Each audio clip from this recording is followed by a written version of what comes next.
Assalamu alaikum. This is Miss Maimi from the Arab International Academy. Today I'm going to explain a new course named Management and Entrepreneurship. I'm going to cover the following titles: Management, Planning, Organizing and Staffing, Directing and Controlling, and Entrepreneurship. To start with the first title, management, giving the definition of this term is not so simple, since such term is used in a variety of ways. For instance, sociologists treat that term as a group of persons. However, economists have treated management as a factor of production. Hence, taking all these viewpoints, it becomes difficult to define management in a comprehensive way, and there's no definition of management that has been universally accepted. From the viewpoint of economics, sociology, psychology, statistics, and anthropology, management has different meanings. There are 4 views of management, and I'm going to explain each one. The first one is management is a process. The second one, management is a discipline. Number 3, management is a human activity. And number 4, management is a career.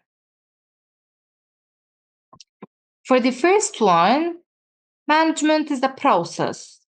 A process is defined as systematic method of handling activities. Often we hear the statements that company is well managed or the company is mismanaged.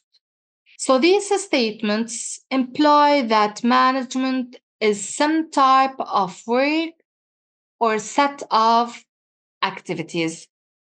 These activities sometimes performed quite well, and sometimes they are not performed so well. So these statements imply that management is a process involving certain functions and activities that managers perform. For the second one, managing or management is a discipline. Mainly, discipline refers to the field of study having well-defined concepts and principles. Classifying management as discipline implies that it's an accumulated body of knowledge that can be learned. Thus, management is a subject with principles and concepts. So, the purpose of studying management is to learn how to apply these principles and concepts at right circumstances, at right time, to produce the desired results. Number 3, management is a human activity. If you say that the restaurant has an entirely new management, or he is the best manager I have worked for. So, in such sayings, you're referring to the people who guide, direct, and thus manage organizations. So, the word management used here refers to the people who engage in the process of management. So, managers are responsible for seeing that work gets done in organization. Number 4, and this is the last point, management is a career. Today, management is developed as a career focused on specialization. marketing management, finance management, personal management, industrial management, production management, quality management are some of the specializations in management. So that's why it could be considered as a career. Specialists are appointed at various positions of the organizational hierarchy. So management is a career. Now for the characteristics of management. Management is a continuous process.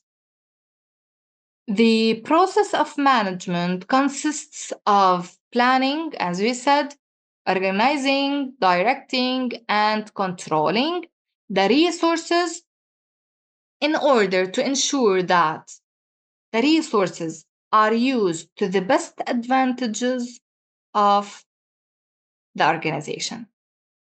A single function alone cannot produce the desired results. So management involves continuous planning, organizing, directing, and controlling. The second characteristic, management is an art as well as science. Management is an art in the sense of possessing managing skill by a person. Management is science since certain principles and laws are developed which are applicable in place where group activities are coordinated. For the third characteristic, management aims at achieving predetermined activities or objectives. How? All organizations have objectives that are laid down, and every managerial activity results in achievement of these predetermined objectives. Now for the fourth characteristic of management. Management is a factor of production. An enterprise produces goods or services using resources like labor, capital, machines, land, and etc. So these resources themselves cannot realize the organization's goals. The goals are achieved when these are effectively coordinated by the entrepreneur. In case of small enterprises, an individual can do such type of job, whereas in large enterprises, the coordination job is done by management. Therefore, management is a factor of production.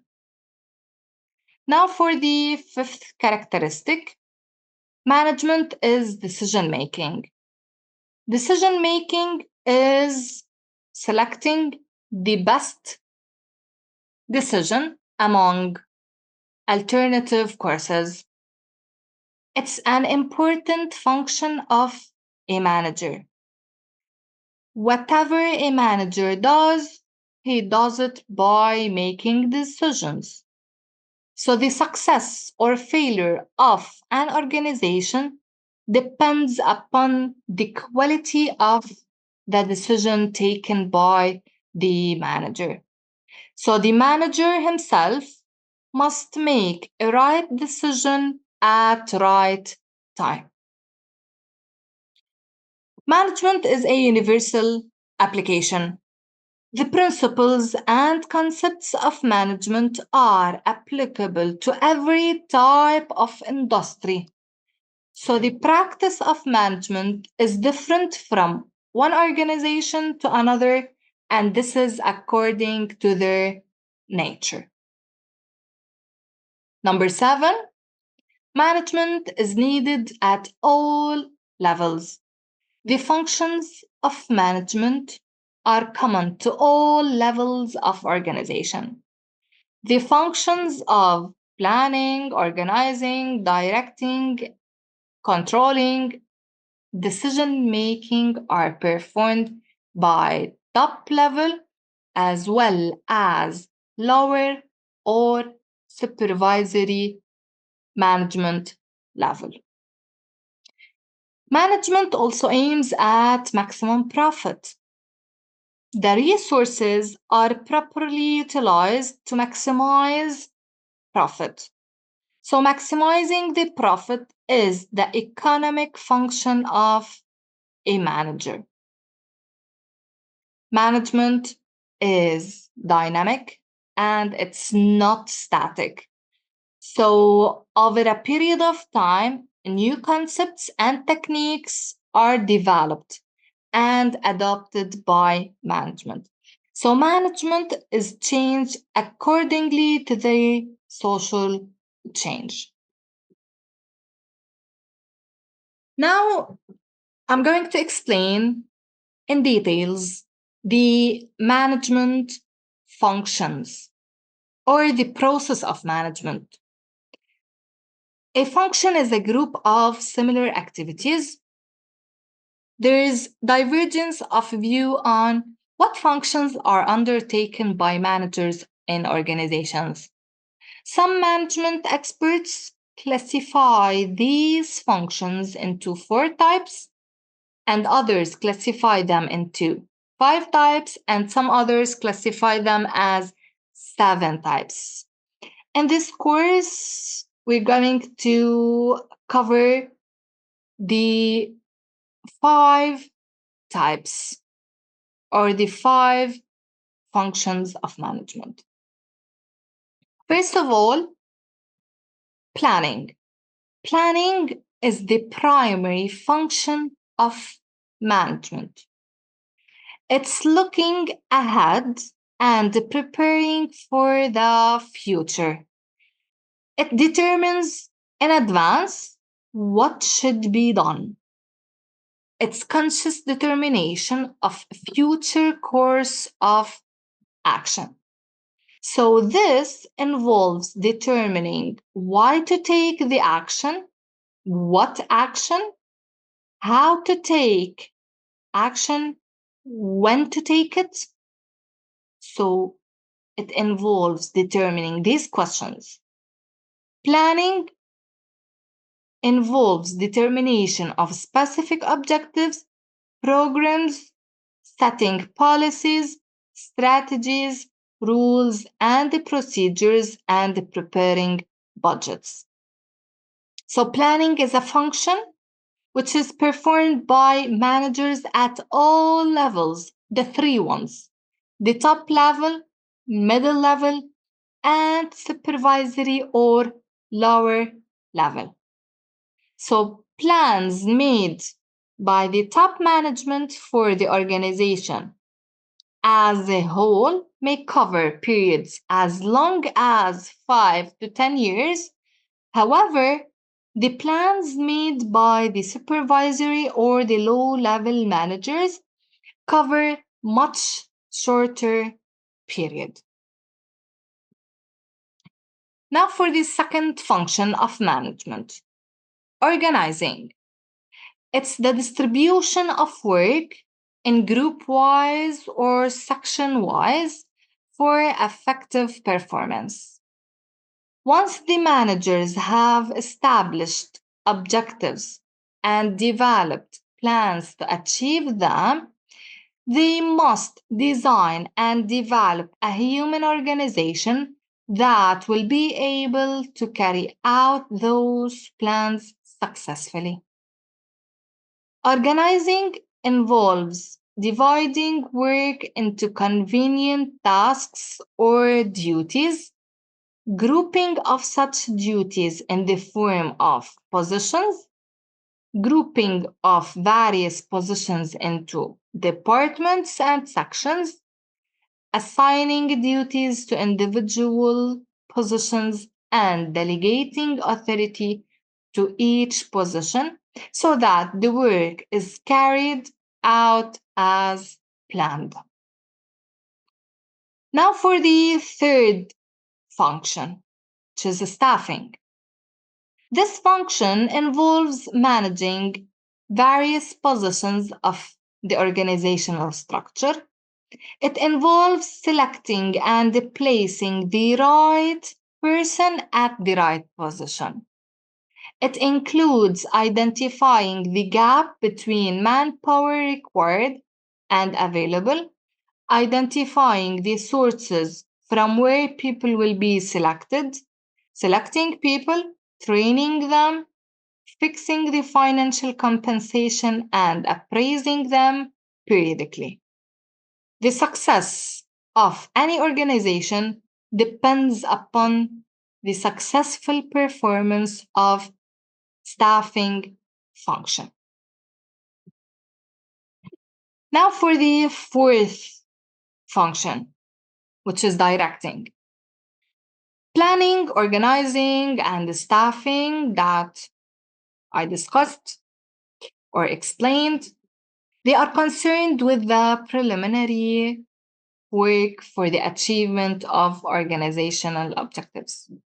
The actual performance of the task starts with the function of direction.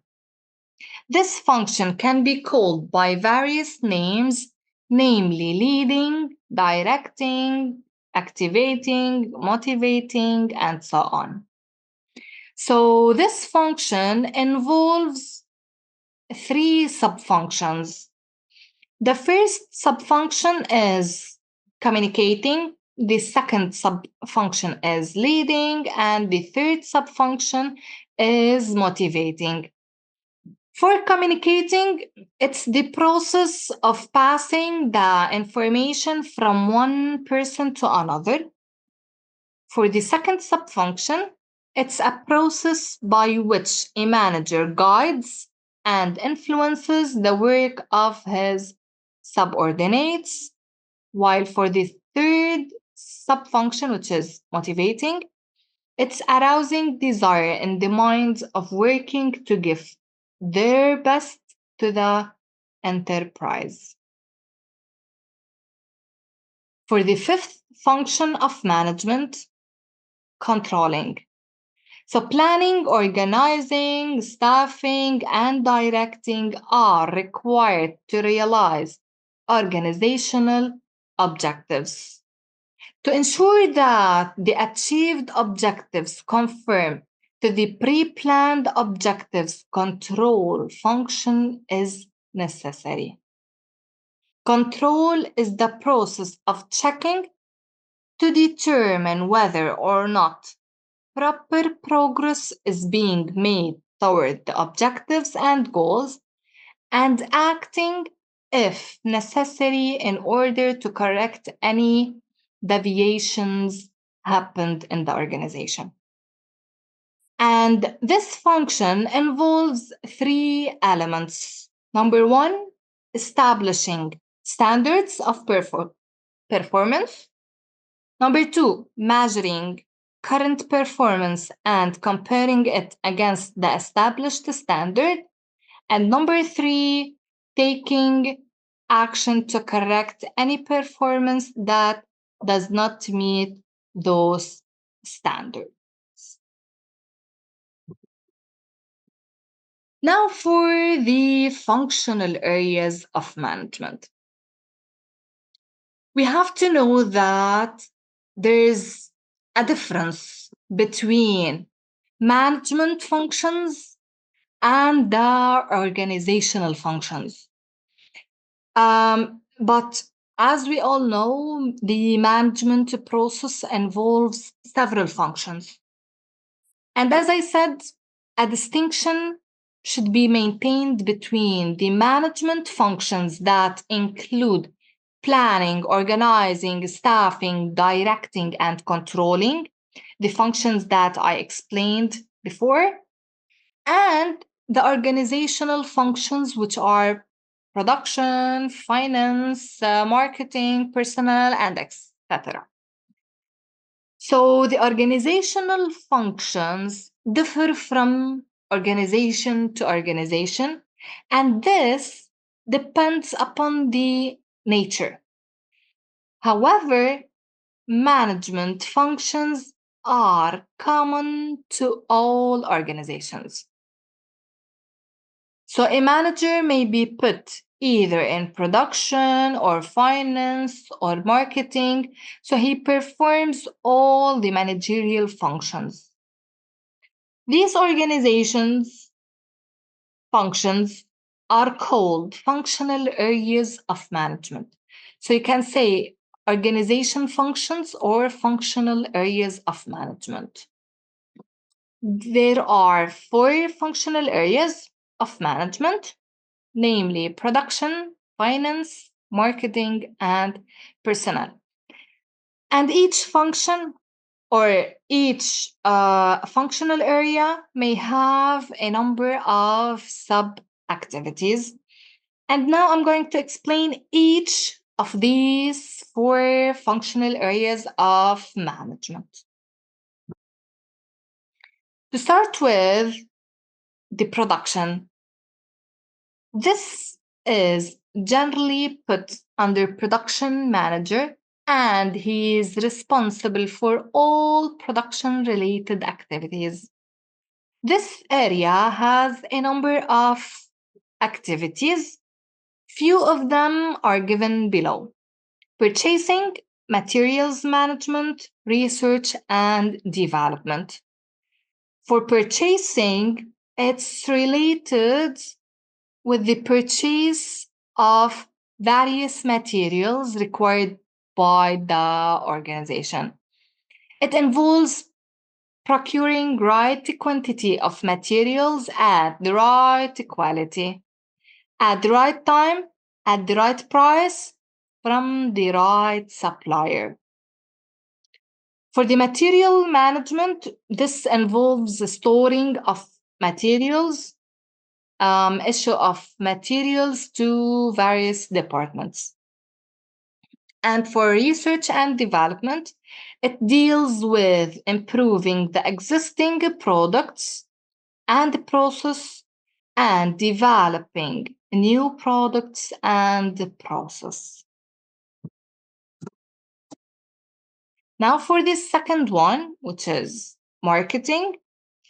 This area involves the distribution of organizations' products to the buyers. And the sub-activities are advertising, marketing research, sales management. So advertising involves giving information about the products or services to the buyers. For the marketing research, it's related with the systematic collection, analysis of data relating to the marketing of goods and services. For the sales management, it involves management efforts directed toward movement of products and services from procedures or producers to consumers. Number 3, finance and accounting. As I said, I'm explaining the 4 functional areas. Now I reached the third one, which is the finance and accounting. This deals with intelligent investment of financial resources and record keeping of various transactions. The various functions are: number 1, financial accounting, which deals with record keeping of various transactions. Number 2, management accounting. It deals with analysis and interpretation of financial records so that the management can take the correct and certain decision. Forecasting, it deals with recording of costs, their classification, and analysis for cost control. Investment management takes care of how the financial resources can be invested in various alternatives to maximize returns. And the last point, taxation. It deals with various direct and indirect taxes to be paid by the organization. For the fourth point, which is personnel, and this is the last one. This deals with the management of human resources with the following sub-activities. Recruitment and selection. This deals with recruitment and selection of employees. Number two, training and development. It deals with training of employees and making them more efficient. Number three, salary administration and wage. This deals with fixing of salaries, job evaluation, incentives, and promotion. And for the last point, which is industrial relations, it deals with maintenance of good employee relations. Now, for the levels of management that we discussed before, as I said, there are three categories of management levels. We can say that it has been classified into three categories: the top management, the middle management, and the supervisory or lower level management.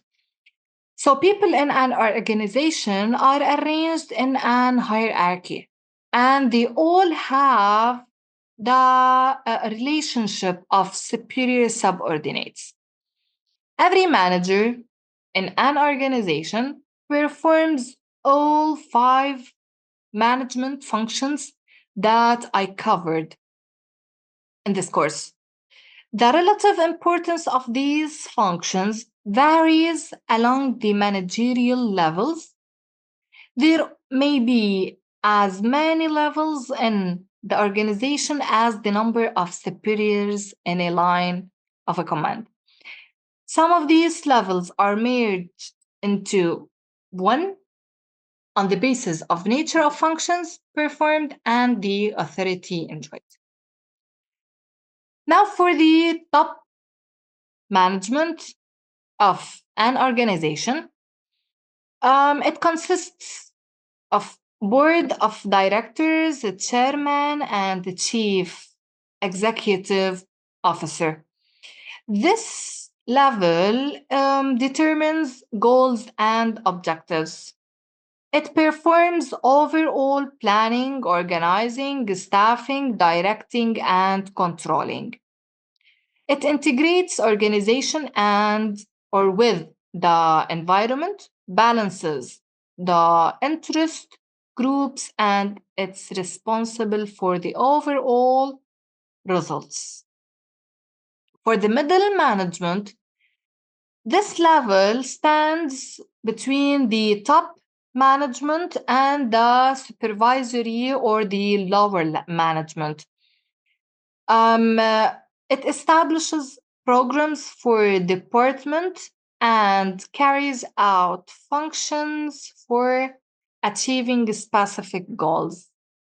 The other functions of the middle level management are training and development of employees and integrating various parts of the department. However, for the supervisory management or the lower management level, this considered with the efficiency in using the resources of the organization. So, a supervisor is an executor of policies and the procedures, making a series of decisions with well defined and specified premises. So these are the three levels of management. So there is a big difference between the levels of management and, as you said before, the functional areas of management, the management functions. So we have to pay attention to the terms used in management in order to understand the concept. And as I said at the beginning, that I'm going to explain in details the functions of management. To start with, as we discussed earlier, the management functions are planning, organizing, staffing, directing, and controlling. And these functions are very essential to achieve the organizational objectives.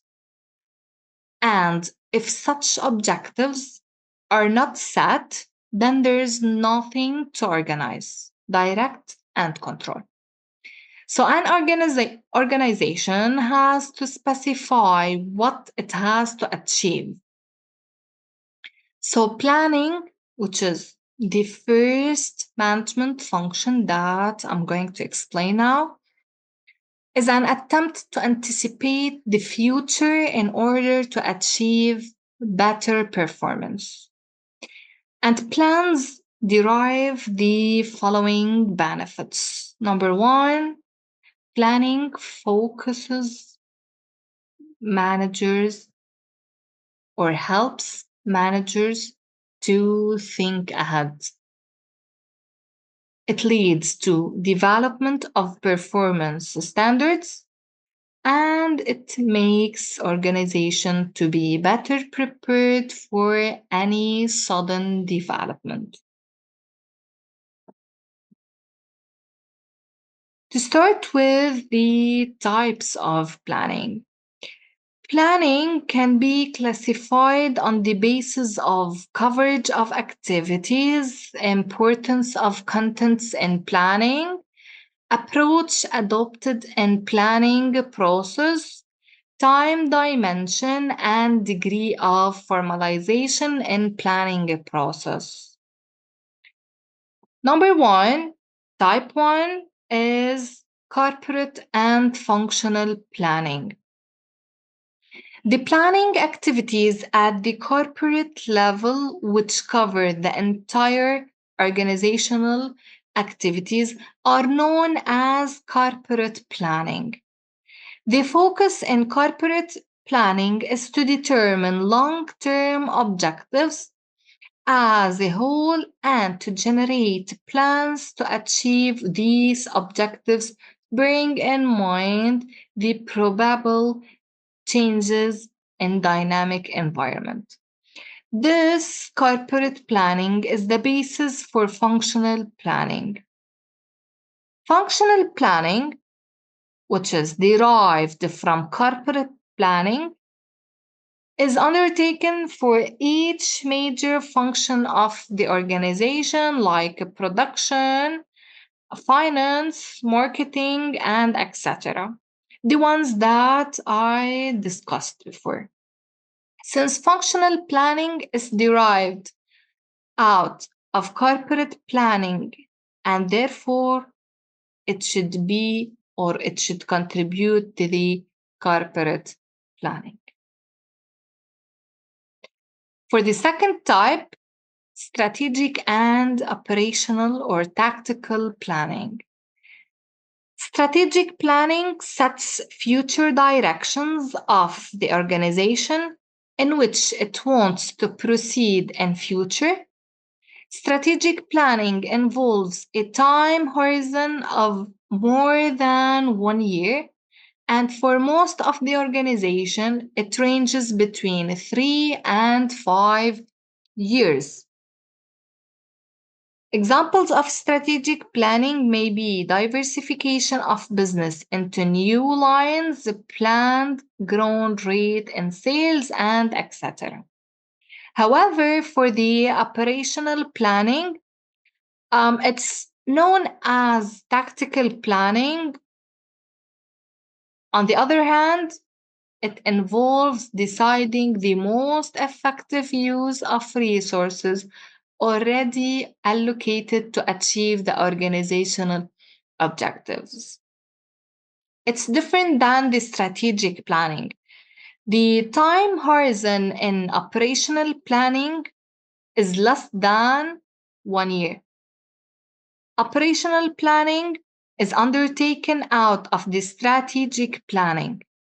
The examples of operational planning may be adjustment of production within available capacity, increasing the efficiency of the operating activity by analyzing past performance. The strategic planning, it decides major goals and policies of allocation of resources to achieve these goals. It's carried at higher level of management. It's long-term, as we discussed. It's based on long-term forecasting, considering the possible impact of political, economical, technological, and competitive factors, and is more uncertain. And strategic planning is less detailed. However, for the operational planning, as we said, it's short time, it's more detailed. It decides the detailed use of resources for achieving these goals. It's carried at lower level of management, and it's generally based on past performance of organization, and it's less uncertain.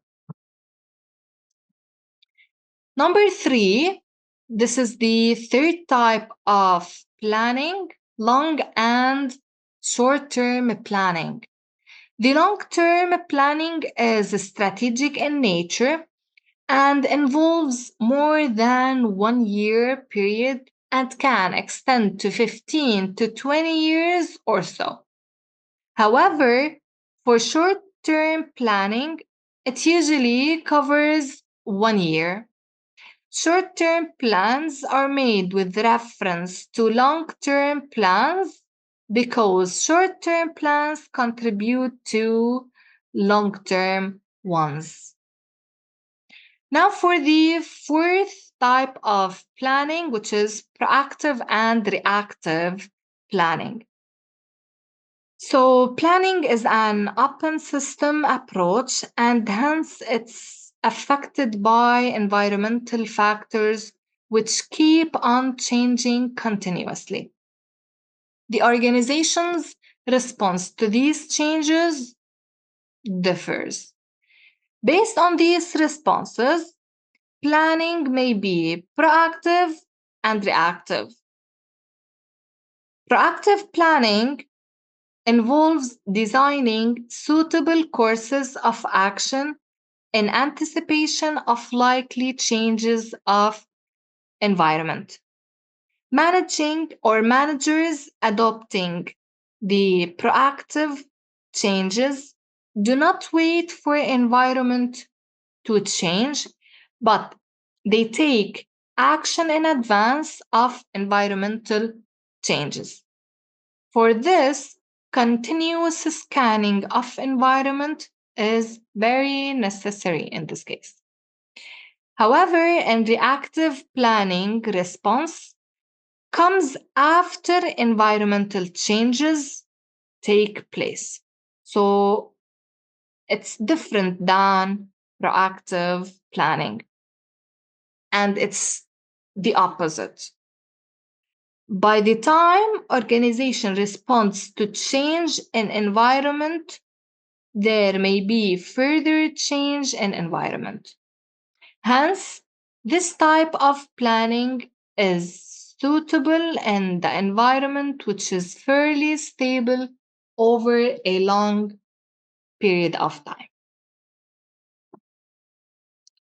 Now for the fifth type, which is the last type of planning, formal and informal planning. Large organizations undertake planning in a formal way. Generally, a separate corporate planning cell is formed at higher level. The cell is staffed by people of different backgrounds like engineers, economists, and statisticians, and etc. Depending upon the nature, the cell continuously monitors the environment. When environment shows some change, the cell analyzes the environment or the cell analyzes the environment and suggests suitable measures to take the advantage of the changing environment. This type of planning is systematic, regular, rational, and well documented. However, the informal planning is undertaken generally by small organizations. This planning process is based on the manager's experience, intuitions, rather than based on systematic evaluation of the environment or environmental changes.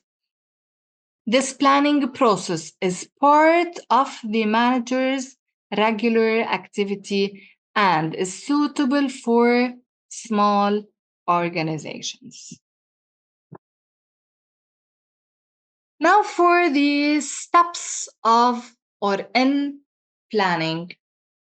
The planning process is different from one plan to another, and for sure, it's different from one organization to another.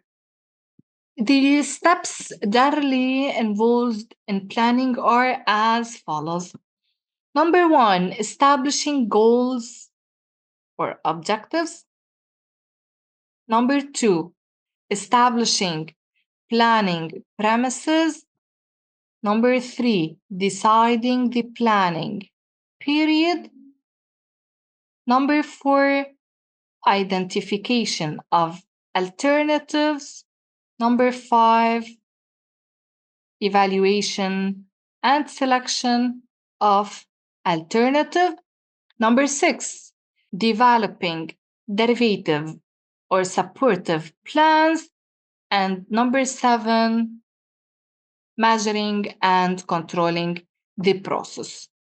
So these are the types of planning. Or sorry, the steps in planning. Number one, as I said, establishing goals or objectives. The first step in planning a process is to determine the enterprise objectives. These are set by upper level managers after a number of objectives has been carefully considered. The objective set depends on the number of factors like mission of the organization, abilities of the organization, and etc. Once the organization's objectives are determined, the section-wise or the department-wise objectives are planned at the lower level. Defining the objectives of every department is very essential and important one. Then only clear-cut direction is available to the departments. Control process is very easy if the objectives are clearly defined. Now for the second step in planning, establishing planning premises. This is the second step in planning. This involves establishing planning premises, that's the conditions under which planning activities will be taken or undertaken. Planning premises are planning assumptions, the expected environmental factors, the pertinent facts and information relating to the future, such as economic conditions, population trends, and competitive behavior. So this step can be classified as below. Part A, internal and external premises. Part B, tangible and intangible premises. Part C, controllable and non-controllable premises. For the internal and external premises, the premises may exist within or outside the enterprise. Internal premises include sales forecasts, ability of the organization in the form of machines, methods of design, behavior of the owners and employees. However, the external premises exists outside the enterprise and include general business and economic environment, technological changes, government policies and regulations, population growth, and etc. Part B, the tangible and intangible premises. The tangible ones are those who or which can be quantified. They include population growth, industry demand, capital, resources invested, and etc. However, the intangible premises include the political stabilities, the sociological factors, the attitudes, and the behavior of the owners. For the controllable and non-controllable premises, some of the planning premises are controllable and the others are non-controllable. Some examples of the non-controllable factors are wars and legislations. Because of the presence of non-controllable factors, the organizations have to revise the plans periodically in accordance with current development. The controllable factors are availability of skill of managers, resources, and labor. So this is regarding the second step in planning. Now for the third step, deciding the planning period. Once the long-term objectives and the planning premises, which are the three or the first two steps in planning, are decided, the next task is to decide the period of the plan. So this is the third step in planning. Some plans are made for a year, and in others, it will be decades. Companies generally base their period on a future that can reasonably be anticipated. The factors which influence the choice of a period are lead time in development and commercialization of a new product. Number two, the time required for recovering capital investment or the payback period. And number three, the length of commitment already made. For the fourth step in planning, it's identifying alternatives. A particular objective can be achieved through various actions. For example, an organization's objective is to grow further, which can be achieved in several ways, like expanding in the same field of business or product line, diversifying in other areas, joining hands with other organizations, and so on. With each category, there may be several alternatives. For example, diversification may point out the possibility of entering into one of the several fields. The fifth step in planning is evaluation and selection of the alternatives. Once the alternatives are identified, the next step should be to evaluate the identified alternatives in the light of the premises and goals, and to select the best course or courses of action. And this is done with the help of quantitative techniques and operations research. In addition, software packages are available for evaluating alternatives. Now, for the sixth step in planning, developing derivative or supportive plans. Once the plan is selected, various plans are derived so as it supports the main plan.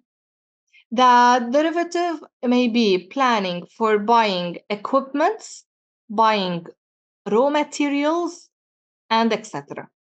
These derivative plans are formulated out of the main plan and therefore they support.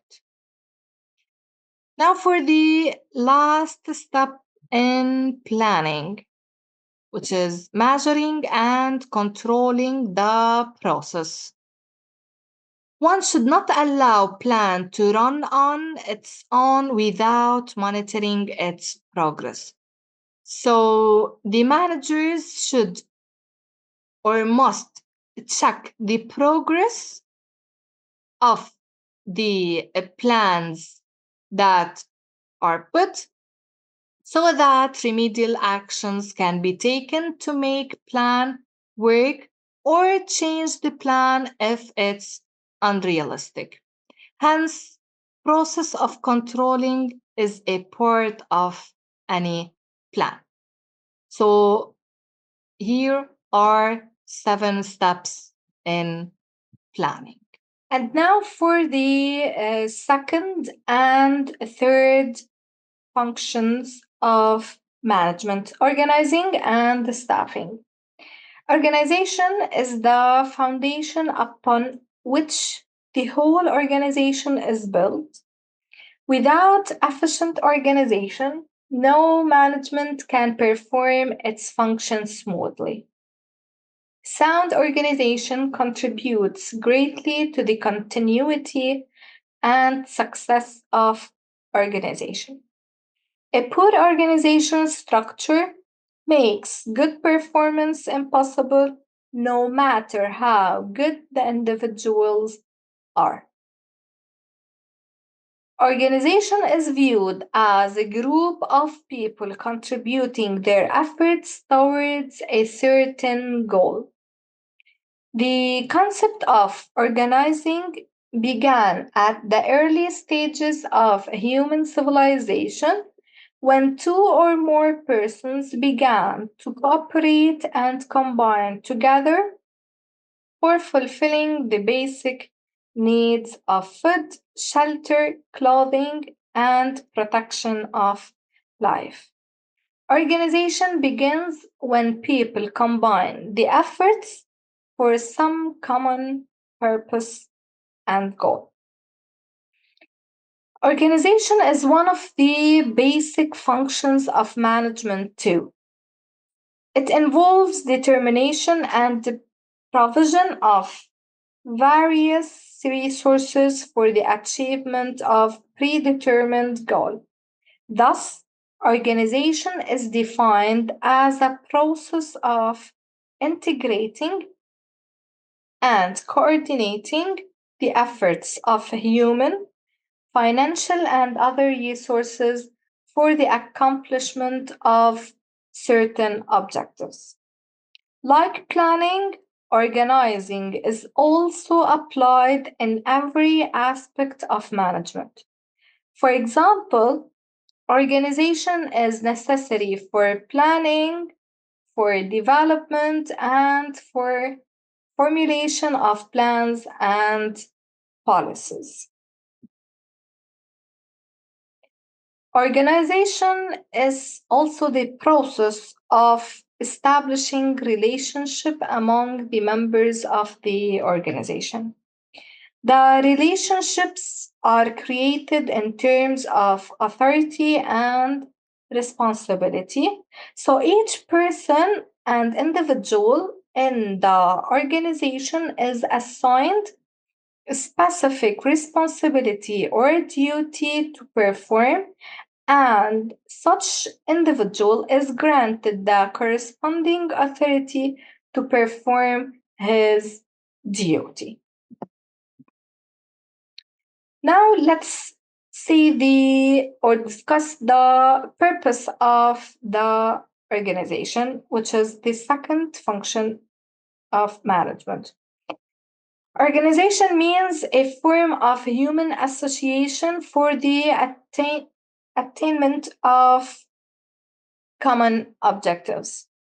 It's essential for the following purposes: to facilitate pattern of communication, to allocate authority and responsibility, to locate decision centers, to create proper balance, to stimulate creativity, to encourage growth, and to make use of technological improvements.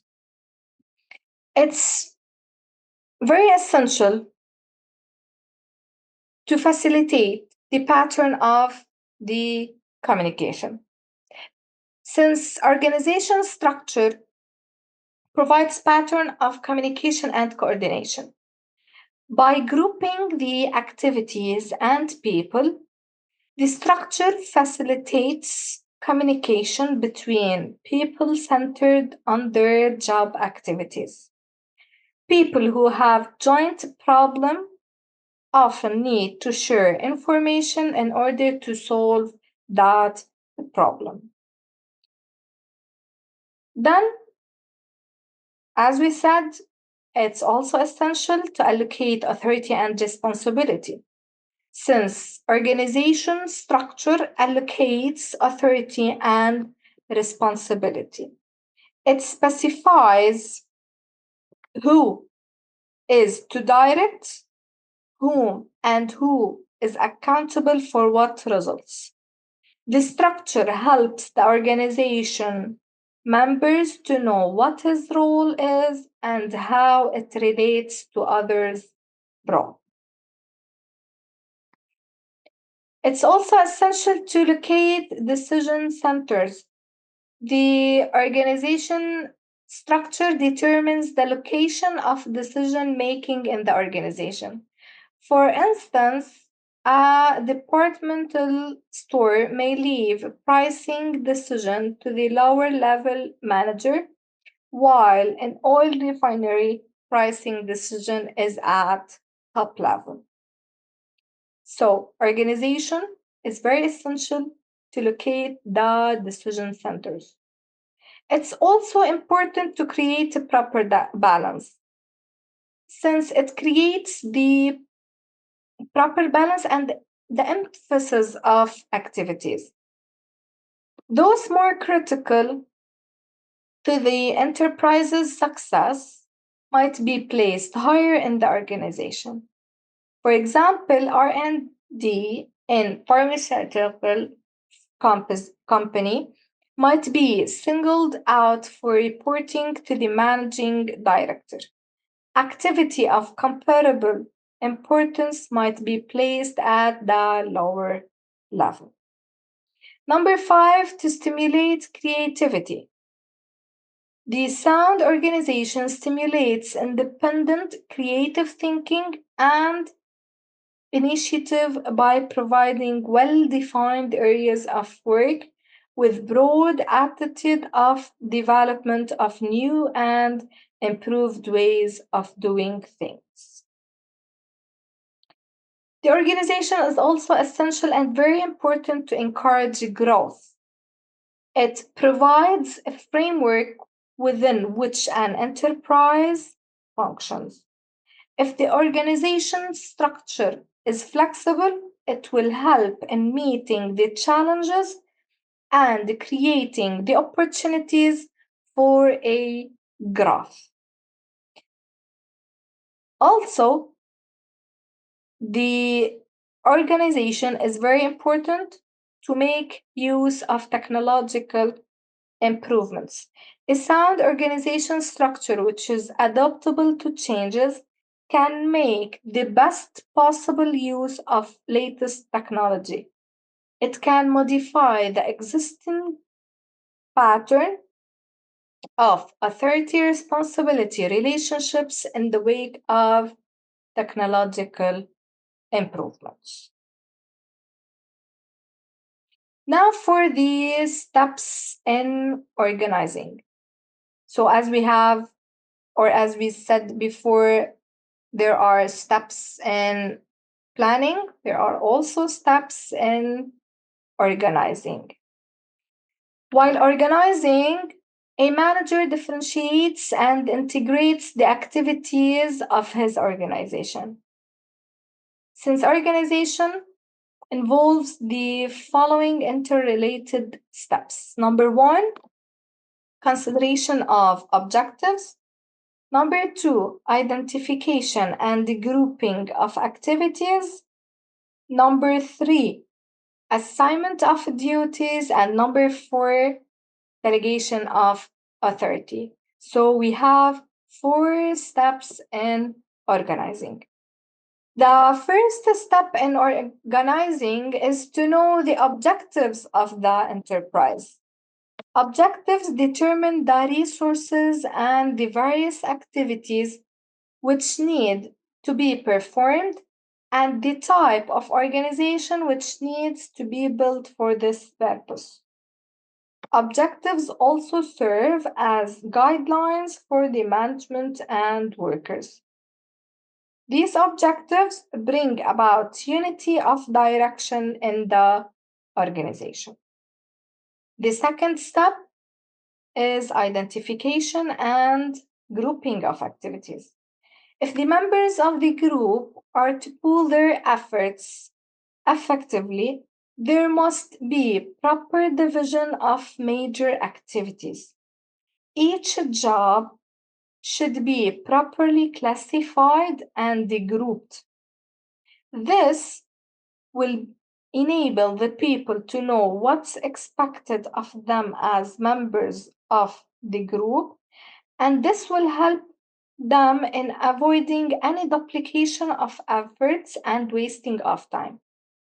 For example, the total activities of an enterprise may be divided into major functions like production, purchasing, marketing, finance, and etc.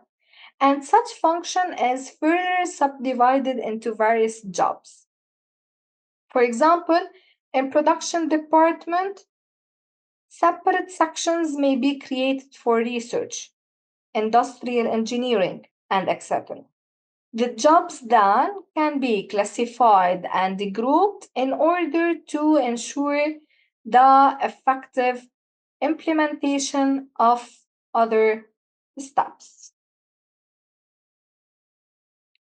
For the third step in organizing, it's assignment of duties.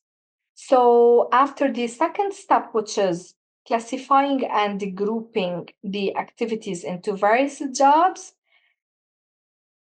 they should be allotted to the individuals for ensuring certainty of work performance.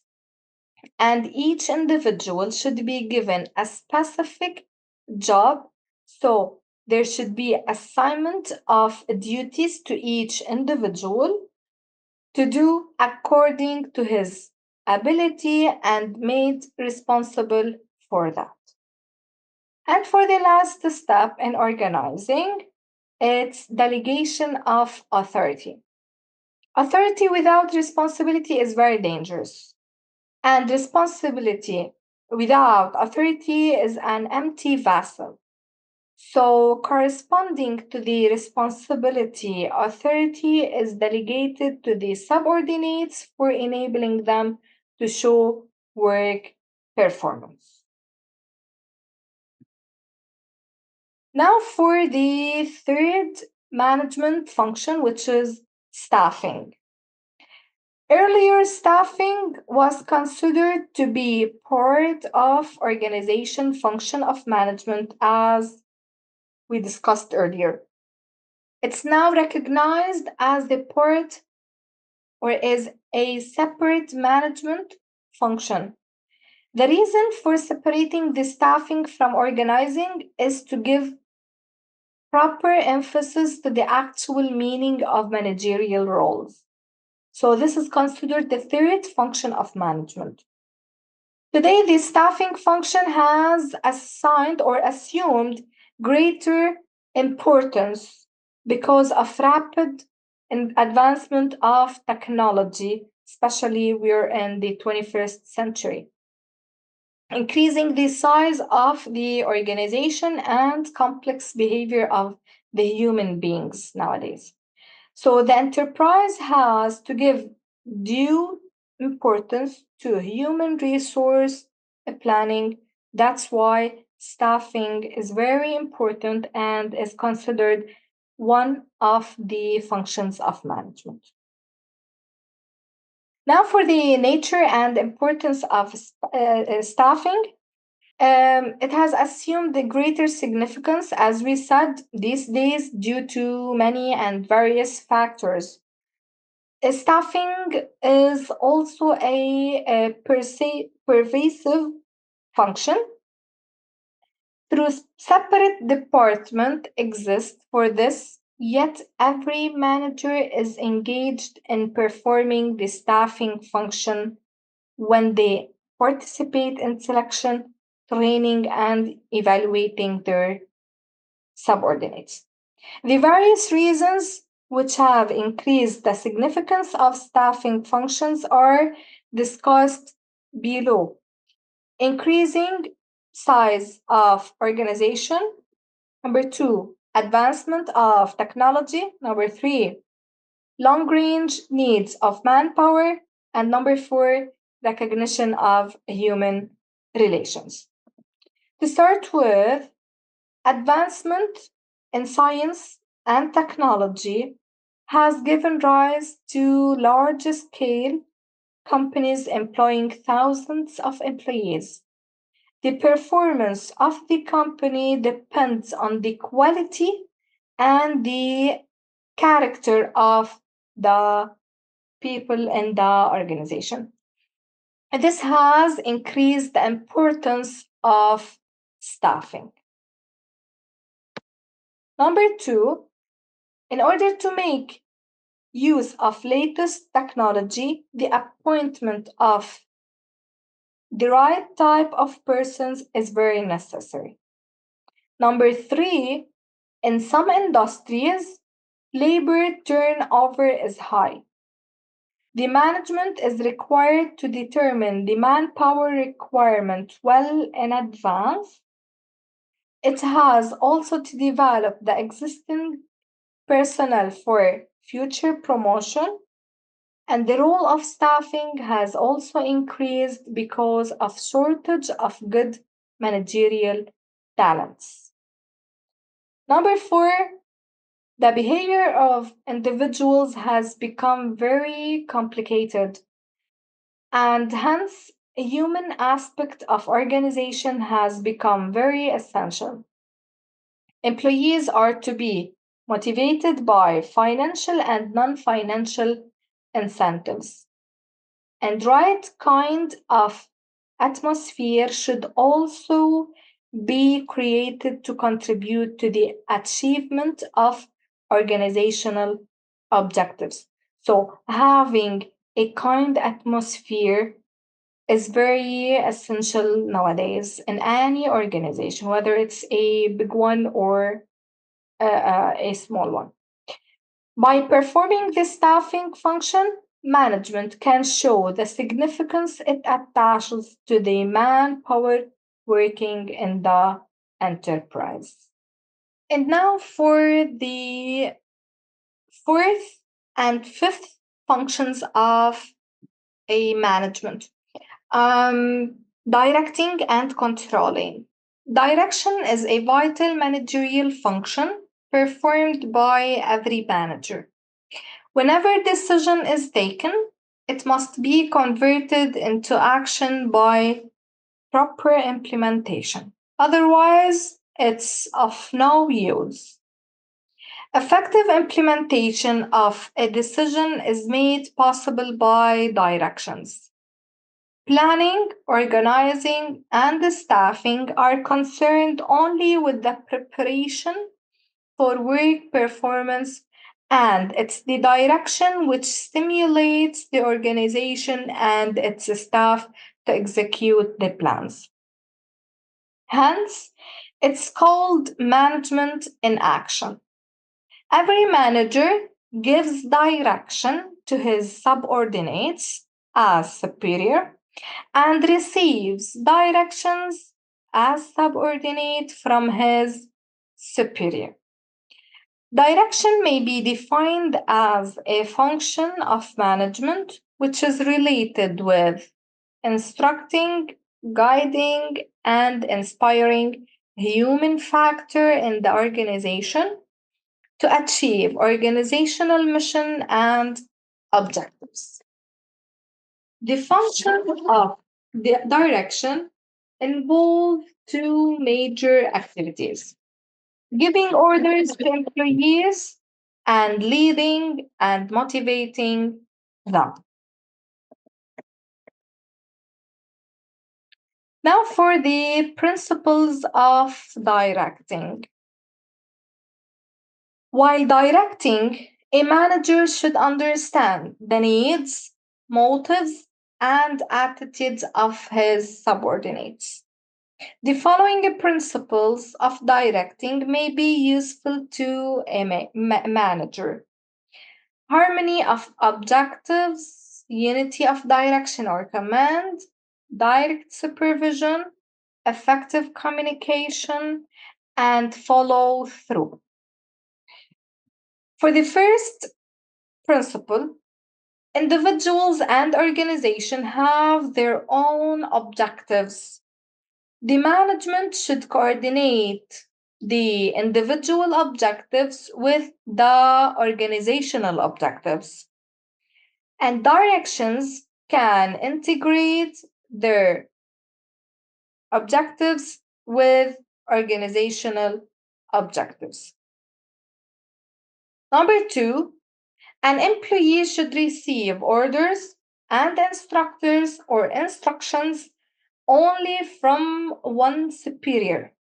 If not so, there may be indiscipline and confusion among subordinates, and disorder will happen. Number three, managers should have direct relationships with their subordinates. Face-to-face communication and personal touch with the subordinates will 100% ensure successful direction. Number four, effective communication. The superior must ensure that plans, policies, responsibilities, and orders are fully understood by the subordinates in the right direction. And number five, follow through. Direction is a continuous process. Mere issuing orders or instructions are not an end itself. Following up is very necessary. So the management should watch whether subordinates follow the orders and whether they face difficulties in carrying out the orders or instructions. Now, for leadership and leadership styles. The success of a business concern depends upon the ability of its leadership.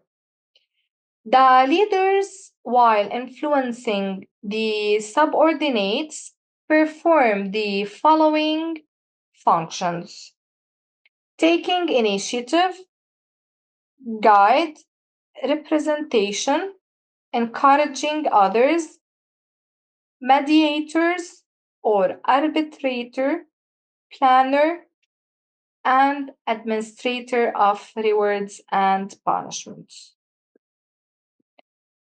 For the first function, a leader has to take all initiatives to lead the business activities. Himself should come in the field and take all steps to achieve predetermined targets. Hence, a leader is an initiator. A leader also has the primary duty of guiding others by communicating and giving orders and instructions. A leader is also a representative of organization. He is the captain of the team. Since encouragement is necessary to build a team work, the leader must win the confidence of his colleagues. A leader also has to create a smooth relationship among employees. In addition, he has to settle disputes arising among employees. He should make decisions concerning the ways and means by which the organizational goals can be achieved. And last but not least, leaders should encourage, upgrade, promote deserving people, and reprove, transfer, and fine inefficient workers. For the leadership styles, such leadership styles are the patterns of behavior in which a leader adopts in influencing the behavior of his followers. And leadership styles are divided into three types. The first one is the autocratic leadership, the second one, democratic, and the third one is free reign. Regarding the first style of leadership, the autocratic leader is one who dominates and drives his subordinates through coercion, command, and the instilling of fear in his followers. So he has such characteristics. And an autocratic leader alone determines policies, plans, and makes decisions. He demands strict obedience. And such leaders love power and love to use it for promoting their own ends. They never like to delegate their power for they fear that they may lose their authority. The merits of this type of leadership is that it can increase efficiency, it may save time and get quick results under emergency conditions. Chain of command and division of work are clear in such type. The demerits are people that are treated machine-like cogs without human dignity. One-way communication without feedback, and the leader receives little or no input for his subordinates for his decision making, which is dangerous in the current dynamic environment. The second type or style is democratic leadership. Such a style is known as participative leadership. Such a style indicates the entire group who's involved in a goal setting and achieving it. Such leader follows the majority opinion as expressed by his group. The subordinates have considerable freedom of action. The leader shows greater concern for his people's interest. He's friendly and helpful to them. He's always ready to defend their subordinates individually and collectively. And such type of leadership, which is the democratic one, encourages people to develop and grow, receives information and ideas from his subordinates to make decisions, and boosts the morale of the employees. The demerits of this type of leadership are some leaders may use this style as a way of avoiding responsibility, can take enormous amount of time for making decisions. So each style of leadership has the merits and the demerits. So in such case, the organization and the managers should know and understand which style will lead to a positive outcome and to a successful goal. Now, for the third style of leadership, free reign. In this type, the leaders exercise absolutely no control. Such leader provides information, materials, and facilities to his subordinates. In this type, the employee is the one centered, and the subordinates are free to establish their own goals and chart out the course of action. Such type of leadership can be disaster if the leader does not know well the competence and integrity of his people and their ability to handle this kind of freedom. For the motivation concept, a manager gets work done through others.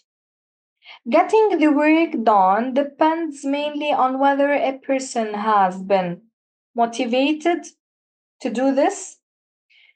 And motivating an employee is to create a need and a desire on the part of employee to better his performance. This can be done by creating in him a sense of responsibility and feeling of special interest in his work. Motivation concerns itself with will to work. It's a behavioral concept by which a manager tries to understand why people behave as they do. Motivation is inspiring the subordinates to contribute with enthusiasm towards organizational goals. And the performance of an employee depends on the two factors: ability to work and willingness to work. So, motivation is enhancing the willingness to work, which improves the performance. And now for the motivational theories. Um, there are several motivational theories, but in this course, I'm going to focus on only four. So, what can enhance the willingness to work are explained by a number of motivational theories. Maslow's need theory or hierarchy theory. Number two, Hertzberg two factors theory. Number 3, McClelland's need theory. And number 4, Skinner's reinforcement theory. Regarding Maslow's need hierarchy theory, every person has a variety of needs. Some of these needs are satisfied and others are unsatisfied. An unsatisfied need is the starting point in the motivation process. When a person has unsatisfied need, he attempts to identify something that will satisfy the need. This is called as goal.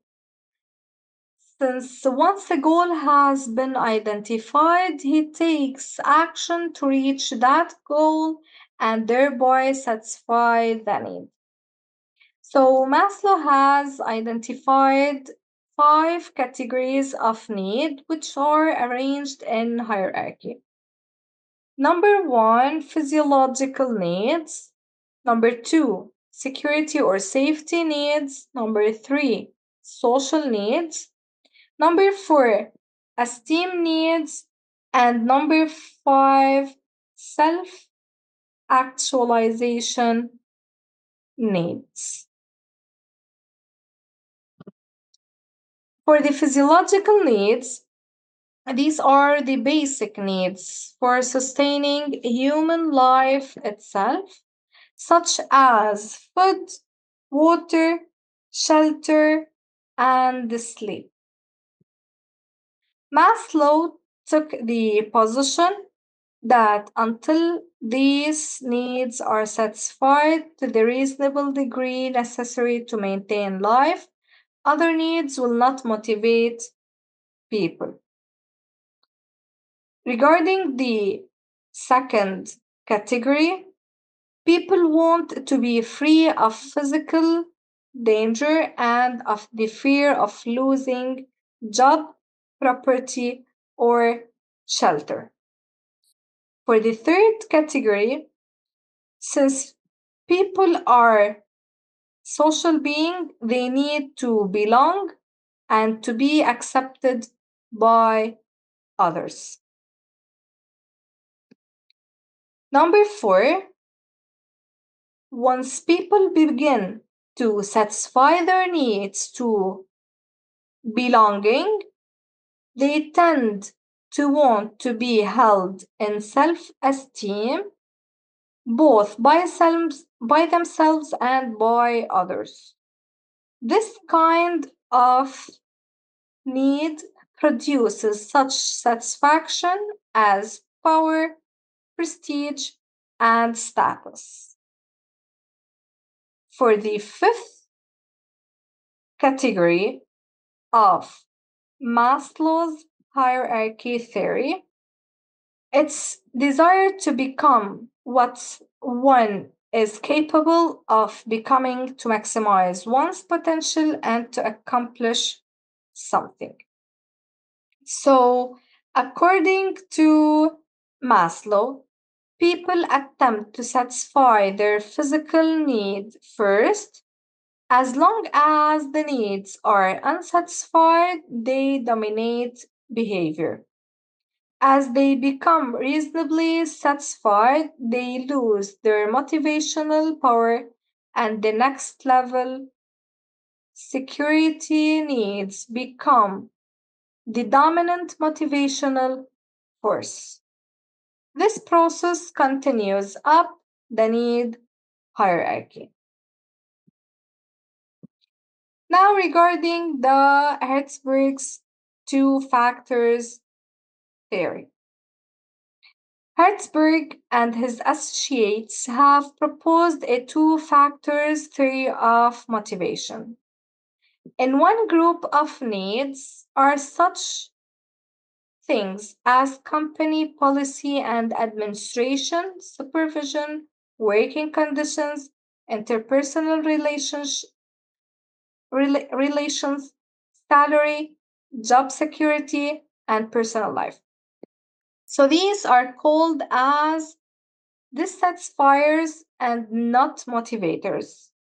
If they exist in a work environment, they yield no dissatisfaction.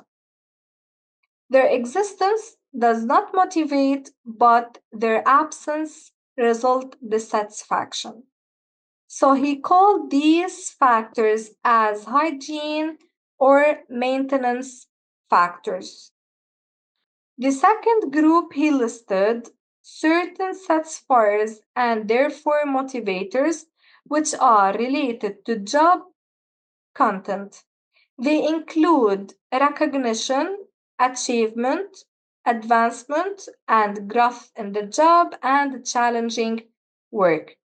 The first group of factors, which are the dissatisfiers, will not motivate in the organization, yet they must be present, otherwise, dissatisfaction will arise. The second group, or the job content factors, are really real motivators because they have the potential of yielding a sense of satisfaction. It means managers must give considerable attention to upgrading job content.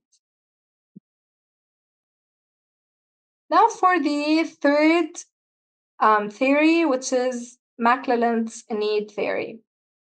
According to this theory, the three important needs are the need for achievement, the need for affiliation, and the need for power. The need for affiliation reflects a desire to interact socially with people. A person with high need for affiliation is considered or concerned about the quality of an important personal relationship. A person who has a high need of power concentrates on obtaining and exercising power and authority. The person is concerned with influencing others and winning arguments. A person with need for achievement is concerned with setting moderately difficult but potentially achievable goals. He does most of these things himself rather than getting them done by others. So, this is the person with need for achievement. So, if the needs of the employees can be accurately measured, organizations can improve the selection and placement process. For example, an employee with high need for affiliation could be placed in a position that would be able or would enable the person to achieve. Thus, it's very important to identify the behaviors required to perform a set of tasks effectively and then to determine what individual characteristics are most associated with these behaviors.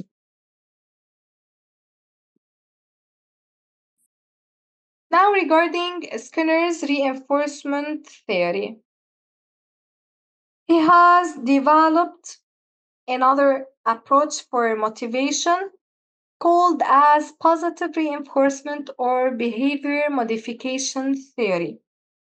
According to his theory, individuals can be motivated by proper design of their work environment and praise for their performance, and that punishment for poor performance produces negative results. They analyze work situations to determine what causes workers to act the way they do, and they initiate changes to eliminate troublesome areas and obstructions to performance.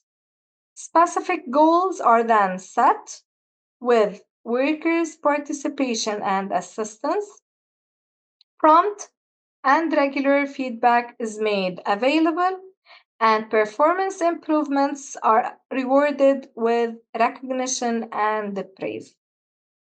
Even when performance does not equal goals, we are more found to help people praise them for good things they do. It has also been found highly useful and motivating to give people full information on a company's problems, especially those in which they are involved. This theory emphasizes removal of obstructions to performance, careful planning and organizing, control through feedback, and the expansion of communication. And now comes the last um, topic or title that I'm going to cover in this course, which is entrepreneurship.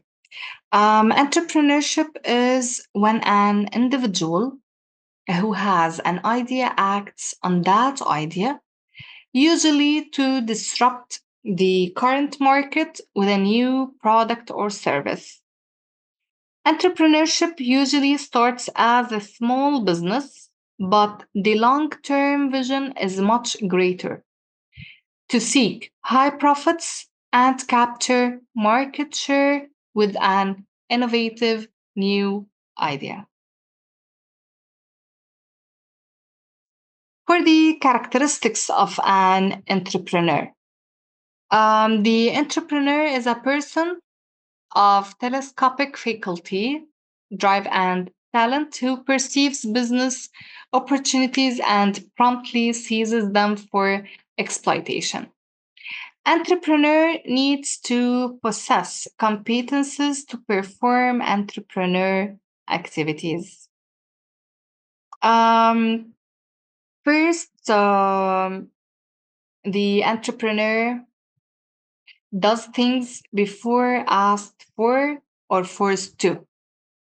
Two, regarding the second point, perceiving opportunities. Um, it's all about identifying business opportunities and mobilizing necessary resources to make good an opportunity. Three, persistence, taking repeated or different actions to overcome obstacles. Number four, information gathering, consults experts for business and technical advice, seeks information of client or suppliers' needs, personally undertakes market research and make use of personal contacts or information networks to obtain useful information.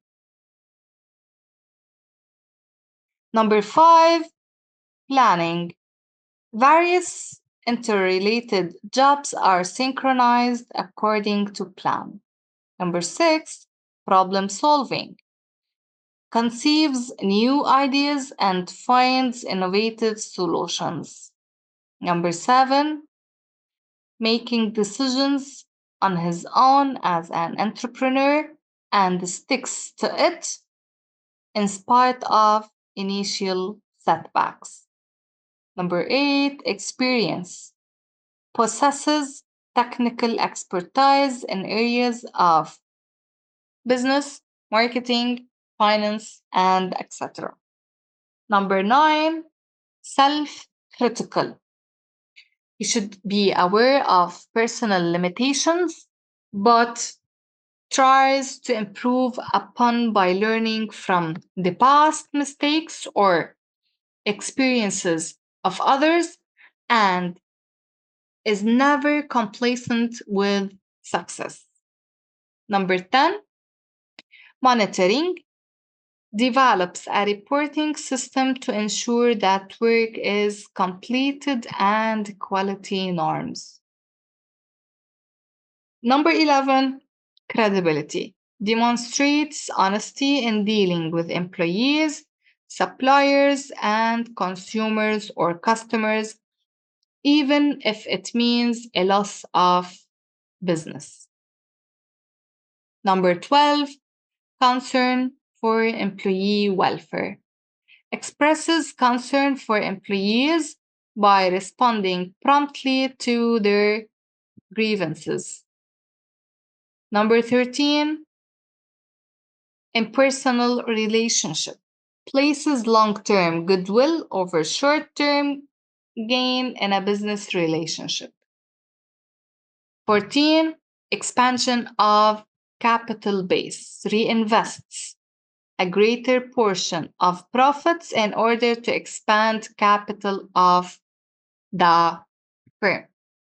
And number 15, building a product image. Concerned about the image of his products among consumers and does everything possible to establish a niche for his products in the market. Now, regarding the functions of an entrepreneur. An entrepreneur has to perform a number of functions right from the generation of idea up to the establishment of an enterprise. He also has to perform functions for successful running of his enterprise. He has to perceive business opportunities and mobilize resources like machines, materials, methods, and money. The following are the main functions of an entrepreneur. Number 1, idea generation. Number 2, determination of business objectives. Number 3, raising of funds. Number 4, procurement of machines and materials. Number 5, market research. Number 6, determining form of enterprise. Number 7, recruitment of manpower. And number 8, implementation of the project. Now, regarding the first function of an entrepreneur, the idea generation implies product selection and project identification. Idea generation is possible through vision, insight, education, and exposure. This needs scanning of business environment and market survey. Number 2, which is the second function, entrepreneur has to state and lay down the business objectives. Such objectives should be spelled out in clear terms, and the entrepreneur must be clear about the nature and type of business, whether manufacturing concern or service-oriented unit or a trading business, so that he can very well carry on the venture in accordance with the objectives determined by him. For the third function, raising of funds. All the activities of the business depend on or upon the finance, and hence fundraising is an important function of an entrepreneur. An entrepreneur can raise the fund from internal source as well as external source. He should be aware for sure of different resources of funds. He should also have complete knowledge of government sponsored schemes in which he can get government assistance in the form of seed capital, fixed and working capital for his business. Number 4, procurement of functions and materials.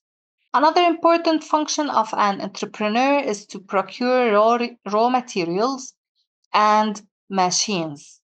Entrepreneur has to identify cheap and regular sources of raw materials, which will help them to reduce the cost of production and face competition boldly.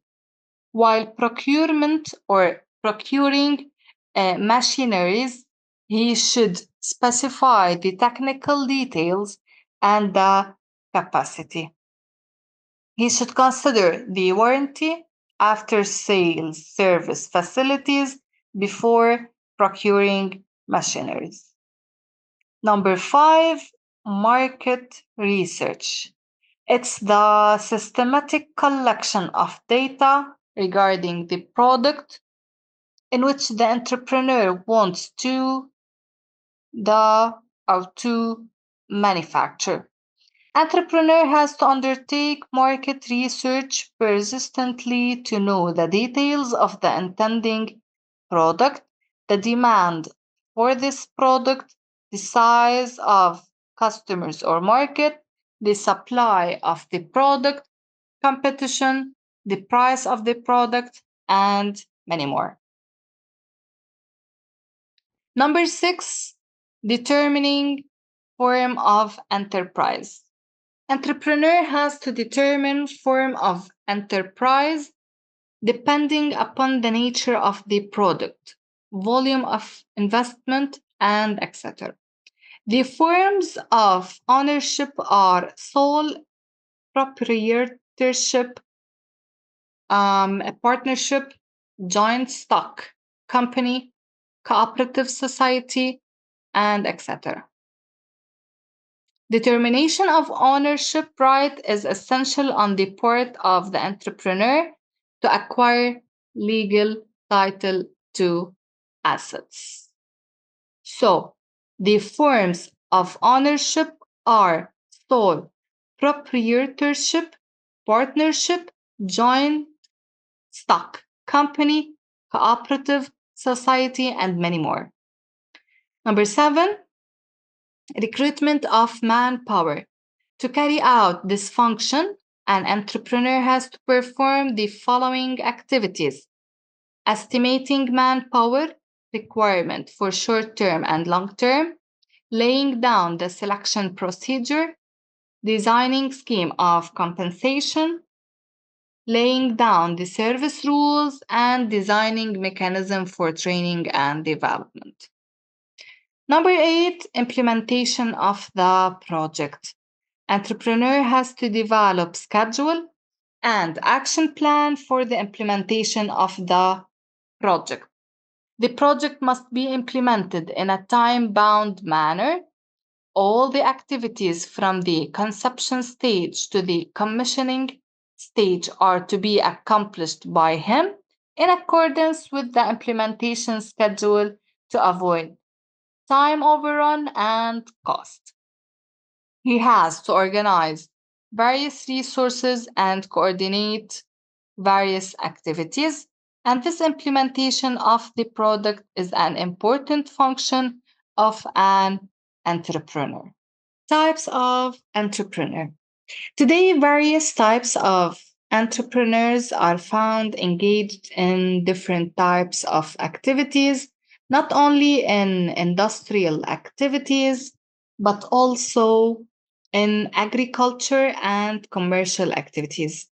Today, we can recognize entrepreneur in the ISB sectors: industry, service, and business sectors. They are classified in a number of ways as discussed below, and DANAF classifies entrepreneur into 4 types. Number 1, innovative entrepreneur, adoptive or imitative entrepreneur, Fabian entrepreneur, and a drone entrepreneur. Regarding the first type, this category of entrepreneur is characterized by smell of innovativeness. This type of entrepreneur sense the opportunities for production or introduction of new ideas, new technology, discovering of new markets, and creating new organizations. Such entrepreneur can work only when a certain level of development is already achieved and people look forward to change and improve. Such entrepreneurs are very much helpful for their country because they bring about a transformation in the lifestyle. Number two, adaptive or imitative entrepreneur. Such entrepreneurs imitate the existing entrepreneur and set their enterprise in the same manner. Instead of innovation, may just adopt the technology and methods innovated by others. Such types of entrepreneur are particularly suitable for underdeveloped countries for imitating the new combination of production already available in developed countries. Number three, the Fabian entrepreneurs. Such entrepreneurs are characterized by great caution and skepticism in experimenting any change in their enterprises. They imitate only when it becomes perfectly clear that failure to do so would result in a loss of the relative position in the enterprises. And regarding the last type, such entrepreneurs are conservative or orthodox in outlook. They always feel comfortable with their old fashioned technology of production, even though technologies have changed. So they never like to get rid of their traditional business, traditional machineries, and traditional system of business, even at the cost of reduced returns. So here are the four types of entrepreneurs. Now, I'm going to end this course with the difference between entrepreneurs and entrepreneurs. Entrepreneurs are considered independent in their operation. The entrepreneur himself raises funds required for the organization. They bear the risk involved in the business and operates from outside. For the entrepreneurs, the entrepreneur is dependent on the entrepreneur who's called the owner. The entrepreneur does not raise funds for the organization. He does not fully bear the risk involved in the organization, and an entrepreneur operates from inside. So that's it regarding the content for this course, and thank you for listening.